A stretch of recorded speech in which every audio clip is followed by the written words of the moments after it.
Good evening and welcome to Inside Government, a show brought to you by Cayuga Community College for the spring 2024 semester here, and is shown on Spectrum, Verizon, Fios, as well as ARMA, the Auburn Regional Media Access, and Win 89.1, the college's radio station. I'm Guy Cosentino. For more than 4 years, the County of Cayuga has been without a county administrator after a revolving door with at least 4 people in that position over a 10-year period. That all changed at the end of January when the newly sworn-in Democratic majority at the county appointed their longtime Director of Planning, Steve Lynch, to the post of County Manager. We'll talk a little bit about what the difference is there in a minute, but we're delighted today to have Steve Lynch in the studio to talk a little bit about the new position, as well as what his goals are and other matters that are facing the county right now.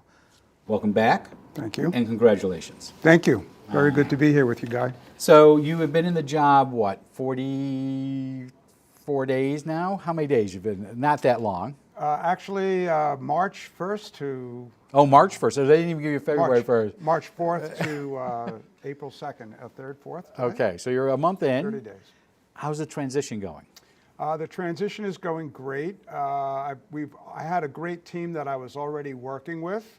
I had for many years worked closely with the legislature. I've worked closely in the past with the current chair, Aileen McNabb Coleman. And in the last year, I worked very closely with our operations officer, Shireen Andrasco. So we were on any number of special projects together. So I felt like I just shifted my emphasis to a new team. So you brought up Ms. Andrasco. Originally when she was appointed, and this was in the wake of Mr. Wood's departure, it was to be an operations officer. So what is her position different from your position? Yeah, that's an excellent question. I think the primary difference is where the focus might be. First of all, we work pretty much as a team. We refer to ourselves as the operations team, who together with the chair of the legislature sort of try to implement the policies of the legislature in the direction that the legislature wants to move in, whether that's capital improvements or that's operational and policy based. Shireen's job is more focused on the day-to-day operations, and my job is evolving to be more of the larger strategic initiatives, the capital projects, the vision for the county. The vision for the county and the initiatives that the county's trying to move forward. So beyond your expectation, but I'm assuming it is yours and the legislature's, her position will continue. Oh yes. Even though you're the new manager, which has not been there for a number of years, and she may have been in part to fill that void, she will be in there. Yes, there's plenty of responsibility and work to go between the two of us. Well, let me add the third person in there, and that's Lynn Marinelli, who is your budget officer. That's correct. So what is budget director. Director. So what is her responsibility? Well, Lynn manages the day-to-day budget and is really the person to inform everybody as to where we are financially at any point in time, and really manage the day-to-day budget of the county. And will you have a role in budget development? I probably will be aware of the budget as it develops and as it's expended, but I will not have a role in developing the budget. That will continue to be the budget officer will continue to be the chair of the legislature. The budget officer will be the chair of the legislature. So yes, it is now. It is now. Okay. So let's go back to some structural issues a little bit. First of all, the position had been vacant almost 5 years, if I was doing my fingers correctly the other day. Any trepidation in taking this position? Because you'd been with the county how long? I've been with the county since 2006. Okay, so so 17 years. 17 years. During a very large period of that time, 10 years, there was a revolving door of sorts. Some left on their own, some did not leave on their own. But there were 4 or 5 in between. Any trepidation in saying, hey, maybe this is not the position for me to go take? Well, it's certainly something that was, you have to consider seriously. I've been the Director of Planning and Economic Development since 2006. And have a very good department and very good work that we were doing there. So to think about leaving that had to be compelling. And I had very engaged conversations with Aileen McNabb Coleman about what she was trying to accomplish, what she saw the success and the intent of the position was. And out of that conversation, I grew a level of comfort to come in. I think she was very careful to try to, not tell me everything that was going to come at me in my first 30 days, so that I didn't Keep in a list? So that I actually took the position. Well, so far you have not had flooding or a snowstorm. But all joking aside, it was the fact that it was a county manager reporting directly to the chair of the legislature and not a county administrator responsible to the entire board of the legislature. So let's back up the bus. So the problem in the past, if I can simplify it from an outsider's point of view, was twofold. One is that you had a legislature that was on a rotating basis, and it became very, not that the managers were political, but you had turnover in the legislature, in some cases every 2 years. So there was no length of time. So that was one issue. The second one was when the administrator was originally created, it was done in a quick fashion versus going through and either, I'm not saying whether they're good or bad, a county manager which takes a charter or a county executive. And so there was a question there about that. So let's deal with one item that at this point. The legislature is not going to change unless somebody resigns or is indicted or something of that nature until 2028. First time in maybe ever that it's 4-year terms, everybody's up. That's correct.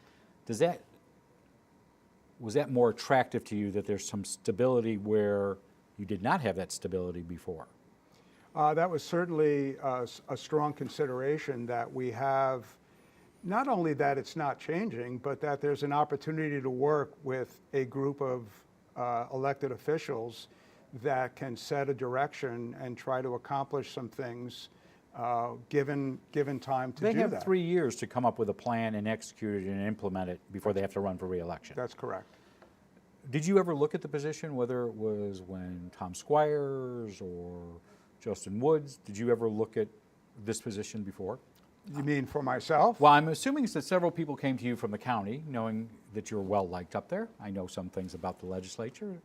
Did people come to you when those others departed and say, hey, why don't you take this position? Yes, and so what was the difference between then and today? It's a combination of things. It's where I was in my personal life. Okay. It was the fact that the county administrator was a different position than this one is.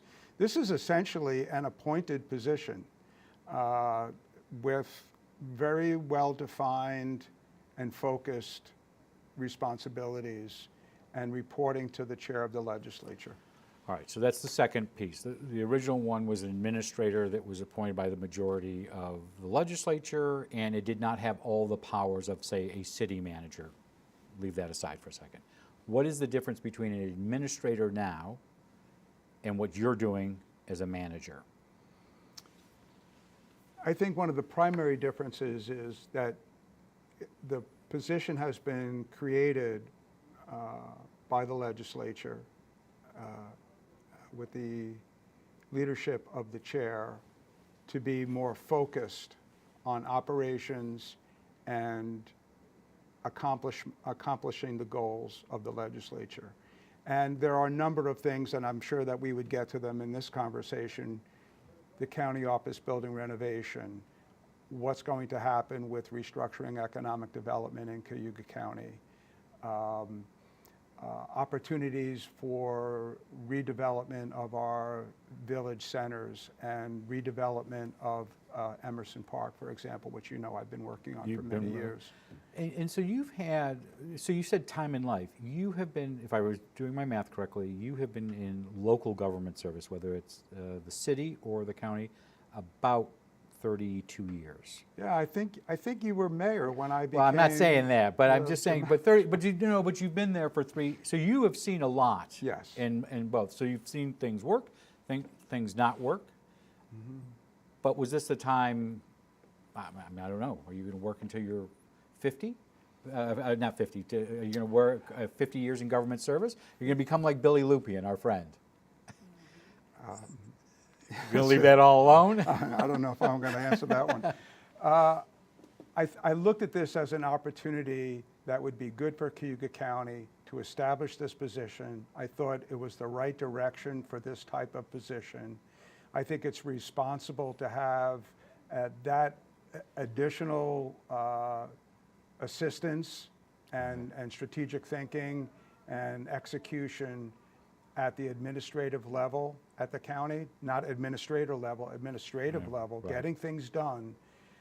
There are so many things, there's so much work to do that not having the right number of people to do it is not optimal. So when I looked at this, I said, if I can come into this position, the legislature has 4 years to move something forward. If I can help that happen, working as a team with the chair of the legislature and the operations officer and the department heads, then that is a success. So you work for the county chair. Do you have a contract, or are you appointed at will? Appointed at will. So do you have the power to hire and fire people? I'm the immediate supervisor of Okay. all the department heads. So they're all reporting to you? They report to me. Functionally, on a day-to-day basis, they come through Shireen Androsco as the operations officer. And if she feels something is of a level that needs to come to the county manager, it comes to me. And if I feel the chair of the legislature, and even by extension, the legislature itself needs to weigh in, then it goes to me, to the chair of the legislature.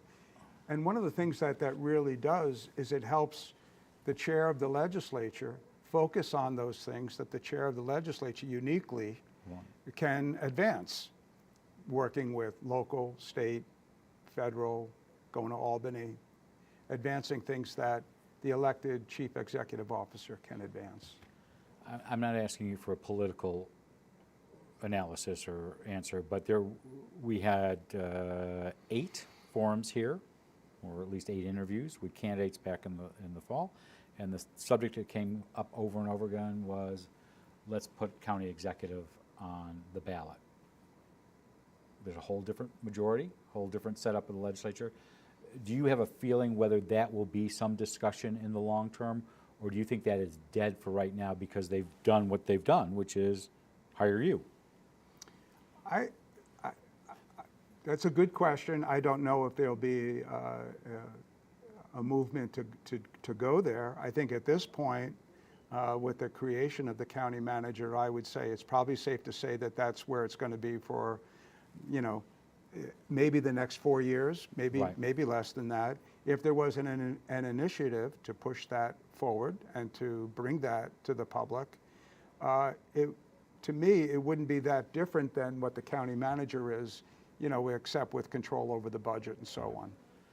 Will you be going to committee meetings, or is that still in your portfolio, going all to those committee meetings? Yes. Okay. Go to all the committee meetings. Mind if we talk a little bit about you? Sure. So where'd you grow up? I grew up on the South Shore of Long Island in Suffolk County. Could not tell by that accent. I don't have an accent And did you just say anymore? anymore. Anymore, okay. So you grew up there. Where'd you go to school? My undergraduate degree was at State University at SUNY New Paltz. After that, I took a little break and did some other work. You were a chef? I was a chef. I think I don't remember these things. Which was great, learning to be organized and learning to work under pressure. And still, being a good cook is always a great thing in life. But after that, I got my master's degree at SUNY ESF in landscape architecture and community planning. And then you came to the city when? 1995, I think it was October. And what did you do for the city? For the city, I started out as a planner, went to senior planner, went to project manager, and then director. And how long were planning you? and economic How development. long were you director? I was director of the city's planning department from 2002 to 2006. So one question that comes up here, you are now moving from the director of planning to manager. Where are you in picking a successor? Or, because you're not, let me just ask this, you're not doing both, you might be doing both jobs right this minute, but that is not the long-term plan, correct? No, there is a director, Okay, Carrie Terwilliger, who had been with the department, I hope I get it right, 10 to 11 years, something along there. Great planner. She was an associate planner, which is pretty much the top of the planner ladder in planning and economic development. And I recommended her to be my successor. And the legislature approved that in February. and so she's taken over that position. She's taken over that position. How large an initial staff do you have? You've mentioned Ms. Androsco, you've mentioned Ms. Marinelli. How large a staff do you personally have? Well, actually, Lynn Marinelli does not report directly to me. Okay. She's just, part of the team, so to Right. speak. It's really myself and Shireen. Okay. I don't really have staff. So let's, before getting into specific items that are in the news, for yourself, what is your biggest goal in 2024 for county manager? I think what the legislature would like to see move forward would be the renovation of the county office building. So where does that stand right now? There has been a lot of work done over a year, probably more than 40, 50 meetings with architects out of Rochester and engineers to really look at the various options, everything from a spatial analysis, what departments are in the building, what functions are they doing, how much space do they need, what is the physical condition of the building. All of that work has been done. Schematic plans, and what that means is what departments will be in the building, what floors do they need to be on, what are the adjacencies between departments that would be optimal for efficiency, and what are the options to the county, to the legislature, and to the taxpayer for making sure this building can still deliver its functions going together 40 years from now. So prior to this year, there were 3 options on the table. Knock the building down, move someplace else. County House Road, Finger Lakes Mall, move off-site. Another one has been renovate the building, 6 floors, which was built in the 1960s. Or renovate the building slowly, but also build an adjacent building, or build a new building behind it and knock down the front, put parking there. Where are you in the county right now? Are you focused on one plan? The options that were presented, I think a month ago or so to the legislature, the new legislature, Right. the 11-person legislature, were renovate the building with all the departments that are in it right now. Don't do any addition and leave the emergency management office, the emergency operations center, and the backup 911 center, which is the backup of the one that's out Right. by the county sheriff. But there were some issues with floodplain. In the basement. Right, okay. So how much is that? That was, I think, 52 million. Okay, And some of the extra expenses along with that are if the emergency management office and the 911, or either of them, remained in the building under the new New York State codes, it would have to be built to a much higher level of code compliance with regard to stability, strength, wind shear, all these other aspects. That would require quite a bit more money to make sure structurally it met those codes. so that's plan 1. That's plan 1. Plan 2 is, and plan 1 does not provide, and plan 2, which is renovate the building, move those 2 operations out of the building so you can build it to more of an office Okay, level of codes. And that allows you to bring in some offices that are maybe someplace else within downtown. And that one was slightly less, but both of those options do not do anything to create the private interview rooms for the Department of Social Services, for example. Right now, it's not optimal. You have people coming in to talk to tight. caseworkers that are sitting right next to a desk, next to somebody else, sharing personal information. So there's no interview rooms, So there's no that's break option rooms. 1 and 2. That's 1 and 2. Option 3 is to do a small addition onto the building, to the west of the building. So the short end of the building, as Between you would, Pomeroy Park That's correct. and the county office building. Yes. Headed towards the library. heading towards a library. So that's the third option, and that's, I think the estimates are about $5 or $6 million more than the first option. And is that is option 3 where you're all headed, or are you not that far yet? Well, we are going to have some conversations with bond counsel. They're happening right now. We've met with fiscal advisors, which is... So bond counsel would be, because you're going to have to borrow this money. Yes. Okay. So in order to provide the legislature with the most information to make an informed decision, we're working with bond counsel and fiscal advisors to look at the total financial position that the county would be in if they did any of those options. And is the county's not near its bond limit, but this is a big chunk.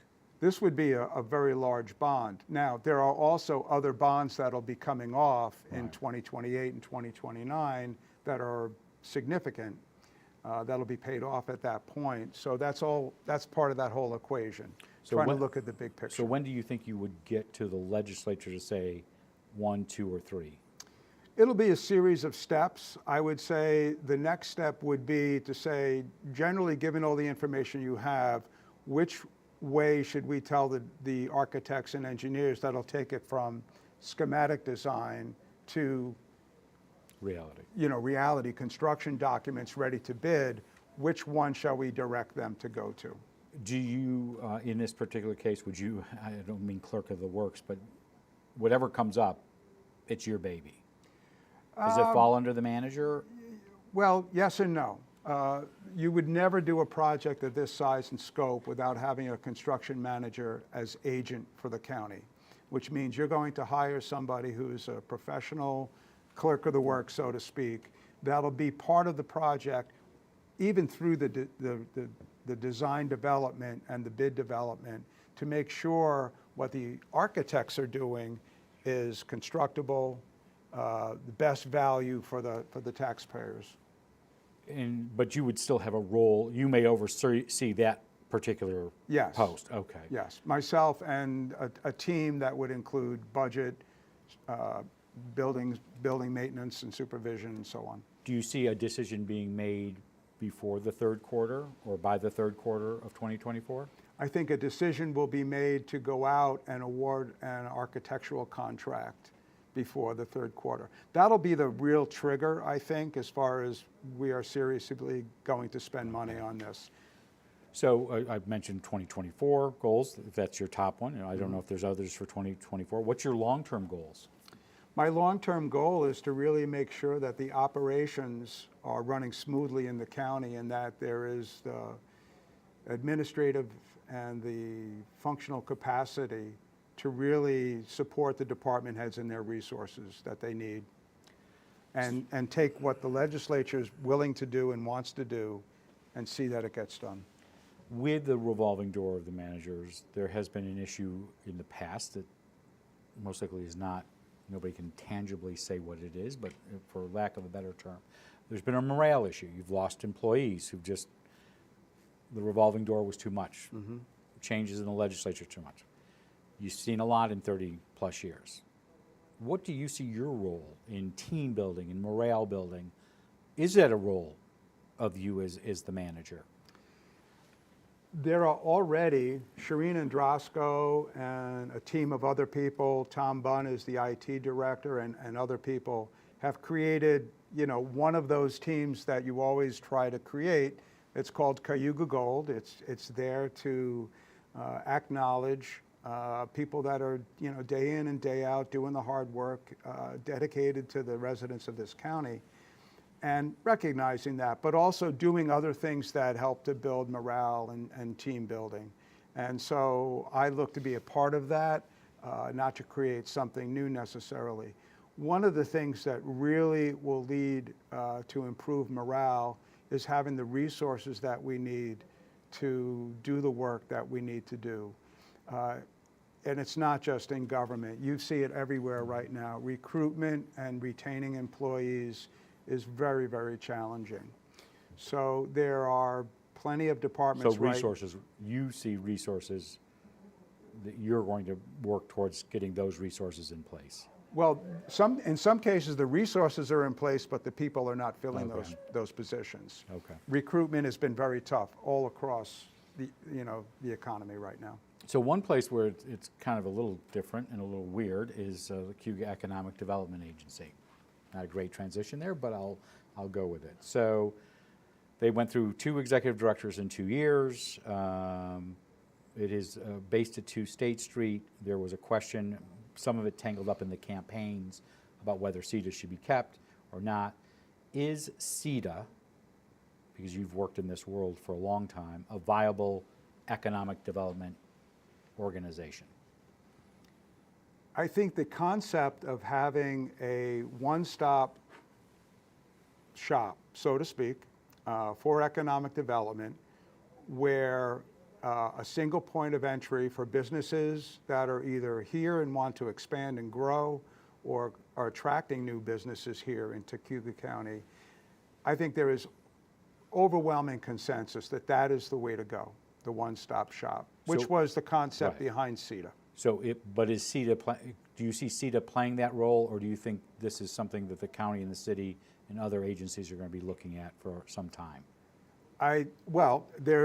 CETA has hired a consulting agency, very well known, Camoin Associates. They've done a lot of work, and they have come in and they have done a strategic analysis. They've termed it a 360-degree review of CETA, everything from the board to the structure to the funding to the staffing, everything about CETA to its interaction with the legislature, I'm sure.